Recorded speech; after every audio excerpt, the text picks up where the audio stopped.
안녕하세요. 김신철 변호사입니다. 개인회생을 신청하면 채무자는 본인의 소득에 맞춰서 그 중에 생계비를 제외한 나머지 소득으로 변제하면 되죠. 쉽게 말해서 최대한 아끼는 것을 전제로 해서 본인이 갚을 수 있는 만큼만 갚으면 된다는 건데요. 개인회생 제도는 기본적으로 3년, 그러니까 36개월이죠. 이 36개월만 갚아 나가면 나머지 갚지 못한 채무를 탕감받을 수 있기 때문에 많은 채무자들이 일부 채무만 갚고 나머지 채무는 다 탕감을 받게 되는 그런 구조인데요. 심지어 서울회생법원은 20대나 사회 취약계층에게는 24개월 또는 30개월 정도로 그 변제 기간을 대폭 줄여서 변제를 그만큼 더 낮춰주고 있는데요. 그래서 어떤 분은 원금의 90% 이상을 탕감받는 그런 분도 생기죠. 그런데 어떤 분은 변제 기간이 3년이 아니라 오히려 이제는 5년을 다 갚아야 하는 경우도 있고요. 또 어떤 분은 원금을 전액 갚아야 되는 그런 경우도 있죠. 자, 그러면 이런 분들은 왜 원금을 탕감받지 못하고 원금을 다 갚아야 되는 걸까요? 오늘은 개인회생을 신청했을 때 채무자가 원금을 다 갚아야 되는 그런 조건들에 대해서 한번 알아보겠습니다. 몇 가지 이유가 있는데요. 첫째로 채무자 본인의 재산이 많을 때죠. 예를 들어서 채무자의 빚이 총 1억 원인데 채무자의 재산이 한 9천만 원 정도 있다. 이러면 어쩔 수 없이 원금을 전액 상환해야만 신청 자격이 있다는 거죠. 개인회생에서 그 무엇보다도 가장 우선적으로 지켜야 되는 게 대원칙이 바로 청산가치 보장의 원칙이다라고 말씀을 드렸는데요. 그래서 이 경우에 청산가치가 9천만 원이죠. 그래서 이걸 9천만 원을 보장하기 위해서 어쩔 수 없이 원금의 대부분을 갚아야 하는 경우가 있다는 거죠.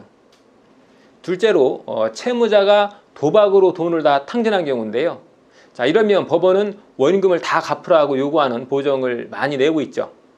가상화폐나 주식 투자의 경우에는 최근에 서울회생법원에서 원금도 탕감을 해주고 있는데요. 하지만 이 도박 채무는 그렇지가 않죠. 도박 채무까지 전부 다 탕감해 준다면 채무자들이 너무 쉽게 대출금을 불법 도박에 탕진할 수가 있겠죠. 그래서 법원이 도박 채무에 대해서는 무관용 원칙으로 대하고 있는데요. 도박은 절대 하시면 안 되겠습니다. 자, 그리고 셋째로 채무자의 소득이 총 채무액에 비해서 높은 경우인데요. 이럴 때는 원금을 다 갚아야만 결정이 나는 경우도 있습니다. 예를 들어서 채무가 5천만 원인데 채무자의 월 평균 소득이 300만 원이다 라고 하면 부양가족 유무에 따라서 다르겠지만 원금을 다 갚아야 되는 경우가 있다는 거죠. 만약에 이 경우에 부양가족이 없다면 한 달에 180만 원씩 갚아야 하는데 빚이 5천만 원에 불과하다면 27개월만 갚으면 원금을 다 갚게 된다는 거죠. 그러면 개인회생의 기본 변제기인 36개월보다 짧은데요. 이럴 땐 원금을 하는 수 없이 다 갚을 수밖에 없다는 거죠. 그리고 마지막 넷째로 법원이 부인권을 행사하는 경우가 있는데요. 여기서 말하는 부인권이라고 하는 거는 부인한다, 시인한다 할 때 그 부인을 말하는 거죠. 채무자가 개인회생 개시 전에 어떤 행위가 있는데 그 행위의 효력을 인정하지 않고 나중에 부인한다는 그런 의미를 말하는 거죠.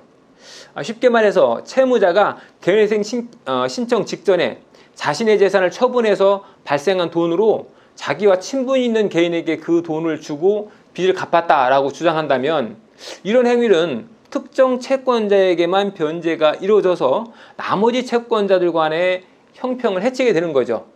그래서 결국 이것은 법원으로부터 부인권 행사의 대상이 될 수밖에 없다는 건데요. 이렇게 되면 법원은 원금을 다 갚으라고 요구할 수가 있다는 거죠. 그러니까 회생 신청 전에 재산을 처분한 분들은 그 처분 과정을 각별히 신경 써서 소명해야 되겠습니다. 오늘은 개인회생을 신청한 채무자가 원금을 다 갚아야만 인가결정을 받을 수 있는 그런 조건들이 뭐가 있는지 한번 알아봤습니다. 김신철 변호사였습니다. 감사합니다.